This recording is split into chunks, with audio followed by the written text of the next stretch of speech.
At 38, Kelvin was the kind of man every woman prayed for: loyal, intentional, and devoted to his family.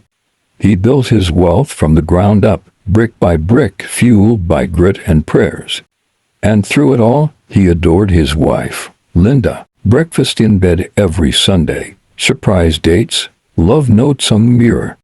He never failed to remind her she was his queen. But when life came crashing down, so did her loyalty. A bad investment, a dishonest partner. Within a year, everything was gone: his properties, his cars, his business. Debts piled high. Nights became sleepless. Linda, once the picture of a loving wife, grew distant. "You've changed," she said coldly one evening. "I didn't sign up for this." "But I'm still me," Kelvin pleaded.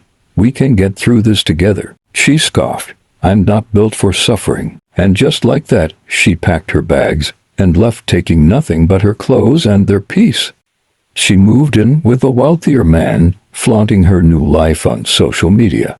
Her captions were sharp knives. "Sometimes we outgrow people who stop growing." Kelvin was shattered, but he had one reason to breathe: his 6-year-old daughter, Zori. She didn't care about bank balances. She only cared about her daddy being there to braid her hair, read her bedtime stories, and tell her she was special. Together, they started over.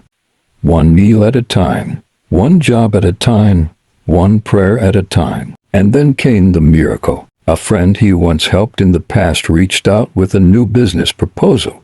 Kelvin, with wisdom now soaked in pain, approached it differently. It flourished, then multiplied.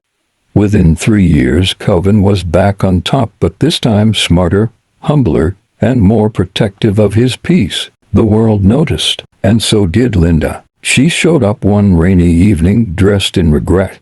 Tears streaming, voice shaking. "I made a mistake," she whispered. "I thought the grass was greener, but it was fake. I was wrong. Please, take me back." Kelvin looked at her quietly for a long time. Zori's tiny fingers wrapped around his hand. "I forgive you," he said softly. "But forgiveness doesn't mean reconciliation." Her face crumbled. "But we have history." He nodded. "Yes, we do.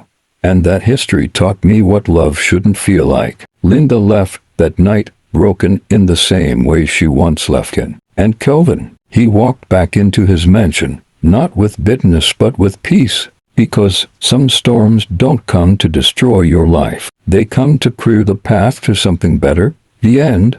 Like, comment, and subscribe for more stories.